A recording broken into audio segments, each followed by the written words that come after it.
बाबरी मस्जिद तो झांकी है, इसके बाद की कहानी अभी बाकी है। ये हम नहीं कह रहे हैं, ये हमारे पड़ोसी पाकिस्तान की तरफ से कहा जा रहा है। अयोध्या में राम मंदिर की प्राण प्रतिष्ठा के बाद से ही पाकिस्तान भारत पर भड़का हुआ है और इसी बीच पाकिस्तान ने यूएन में भारत में मौजूद इस्लामिक स्थलों की सुरक्षा सुनिश्चित करने का आग्रह किया है। आपको बता दें कि संयुक्त राष्ट्र में पाकिस्तान के दूत मुनीर अकरम ने बुधवार को न्यूयॉर्क स्थित यूएन के मुख्यालय में एक बैठक के दौरान ये मांग की। ये बैठक ओआईसी के सदस्य देशों के बीच थी। इससे पहले अयोध्या में रामलला की प्राण प्रतिष्ठा के बाद पाकिस्तान के विदेश मंत्रालय ने एक बयान जारी किया और इसकी कड़ी निंदा की थी। बयान में पाकिस्तान ने कहा था कि उन्मादी भीड़ ने 6 दिसंबर 1992 को सदियों पुरानी मस्जिद को ध्वस्त कर दिया था। यह निंदनीय है कि न सिर्फ भारत की सबसे बड़ी अदालत ने इस घटना के जिम्मेदार लोगों को बरी कर दिया, बल्कि उसी जगह पर एक भव्य राम मंदिर के निर्माण की मंजूरी दी थी। पाकिस्तान के न्यूज वेबसाइट डॉन के मुताबिक मुनीर अकरम ने यूएन में यह भी कहा कि भारत यहीं पर नहीं रुकने वाला है, भारत इसके बाद भी जाएगा और बाबरी सिर्फ एक झांकी है।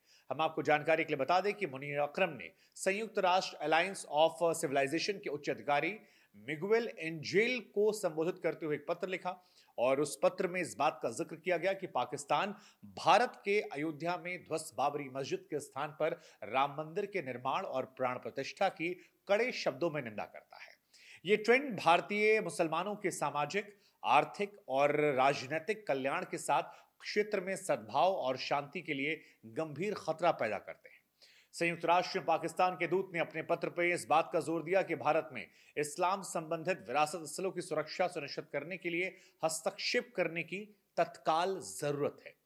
उनकी तरफ से यह भी लिखा गया कि भारत में मुसलमानों के धार्मिक स्थलों की रक्षा करने के लिए यूएन को अब इंटरफेयर करना चाहिए और यूएन जितनी जल्दी वहां के विरासत स्थलों की सुरक्षा अपने हाथ में लेगा उतना ज्यादा बेहतर होगा। उनका यह मानना है कि भारत में धार्मिक सांस्कृतिक अल्पसंख्यकों के अधिकार को सुरक्षित करने में यूएन को बड़ी भूमिका निभाना चाहिए। हम आपको बता दें कि ज्ञानवापी और शाही ईदगाह मस्जिद को लेकर भी चिंता इसमें जताई गई है। ज्ञानवापी बनारस और शाही ईदगाह मस्जिद मथुरा, यानी कि 90 के दशक में जो नारा लगता था कि अयोध्या तो एक झांकी है, काशी मथुरा बाकी है, उसी नारे को लेकर पाकिस्तान की तरफ से कहा गया है कि यह सरकार यहां पर रुकने वाली नहीं है, इसके आगे की भी कहानियां चलेंगी। संयुक्त राष्ट्र में पाकिस्तान के दूत मुनीर अकरम ने लिखा कि अयोध्या में राम मंदिर की प्राण प्रतिष्ठा भारत में मस्जिदों को मिटाने के प्रयास और धार्मिक भेदभाव की तरफ इंगित करता है। मामला बाबरी मस्जिद से आगे बढ़ चुका है।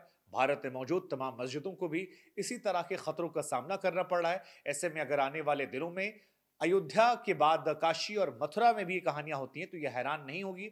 इसलिए यूएन को हस्तक्षेप करना होगा। मुनीर अकरम ने अपने लेटर में लिखा कि अफसोस की बात है कि यह अकेली घटना नहीं है, क्योंकि वाराणसी स्थित ज्ञानवापी मस्जिद और मथुरा स्थित शाही ईदगाह मस्जिद समेत तमाम मस्जिदों को भी अपमान और मिटाने के खतरों का सामना करना पड़ रहा है। ऐसे में अगर यूएन ने हस्तक्षेप नहीं किया तो आगे आने वाले दिनों में ये दोनों मस्जिदें भी इतिहास का हिस्सा बन जाएंगी। ये अल्पसंख्यकों के अधिकार का हनन है।